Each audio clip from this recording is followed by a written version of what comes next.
So we're back from our weekend away, and did we make it to my dad's and back on one charge of the battery? Well, when we fully charged up, the car was reading 328 miles, and the journey is only 158 miles if you drive the right way.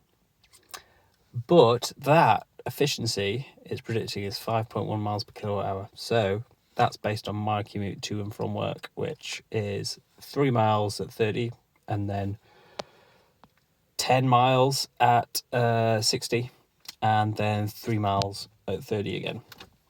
But this was a solid 160 miles on the motorway pretty much all the way. So that's never going to quite meet up, is it? So the car was predicting based on efficiency of driving a bit slower.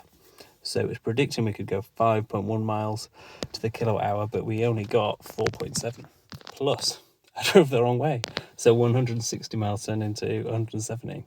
So we got 168 miles at 4.7 miles per kilowatt hour on the way there. So we arrived with 44% battery. So clearly not going to get home on that. And actually, you don't really want to be stressing too much below 10% because you might get power limits and you might not be able to drive that fast. So really you can only ever drive 90% of your range anyway. Plus, if you never go below 20%, your battery's going to live longer.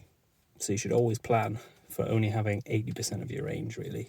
Because even if you charge to 100%, you're not really going to want to go below 20 because people get stressed when the car's reading you've got no mileage left anyway. So we charged overnight on a granny charger and went from 44% to 79%, and then we've driven home. So what did we get this time? Well, with almost the same efficiency, and we had a big tailwind. I thought we were going to get a bit better than last time, but not quite. So this time 160 miles at 4.6 miles per kilowatt hour. So still incredibly efficient, if you ask me.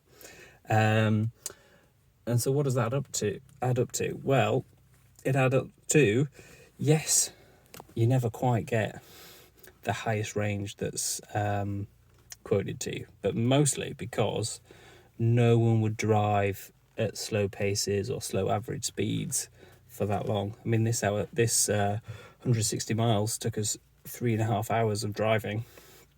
No one's going to do that at 30 or 40 or 50. You're going to be driving at 60 or 70. So you're never quite going to get that. Just like you never get the petrol MPGs quoted. My last Suzuki Swift, the test for that, it said you could get 65 miles per gallon. Did I ever get that? No. Did it say on the dash I got 60? But when you do your calculations for what you get, it's only about 55. So it's no different to any other car, really. But yeah, incredibly efficient performance from the Kona. But just like, some people might stress about charging at their in-laws or charging when they're out and about, everyone's got a plug socket. It's quite easy. There was plenty of rapid chargers I could have used, A, on the motorway, and B, destination chargers nearby at a supermarket or something. So it was always going to be doable and was always easy. And it was great to see at Scotch Corner they're putting in, I didn't quite count, it could have been 12, it could have been 15 grid serve rapid chargers, which was amazing to see, because it's a very busy services and it's only got 2 older grid serve ones with bad grid connections. They weren't charging very quickly, and 2 ACs. So it's about time that place got upgraded. But if you just think about how many chargers there are now on the A1, I've posted this on Twitter loads of times, but there's just at least 6 at each services now on the A1 from Newcastle to Doncaster, and a lot of them have 12, and then a lot of their grid serves, and then a lot of them are backed up by 12 Tesla superchargers as well. So some services have 24. So they really are rolling out the upgrades. So I get a bit frustrated when people are saying there's just no infrastructure there. Like 2 years ago, the standard was for there to be 1 or 2 at each services, and now there's 6 or 12 at a lot of them. Especially where we're driving on the A1 a lot of the times, there's just phenomenal amounts, and the change is phenomenal. So I'm really positive about things, really. Yes, I've not actually really needed to use them, so there's not been any pressure, so there's not been any stress. So maybe I'd feel different if I hadn't have had that wee top up at home and I was relying on calling in somewhere.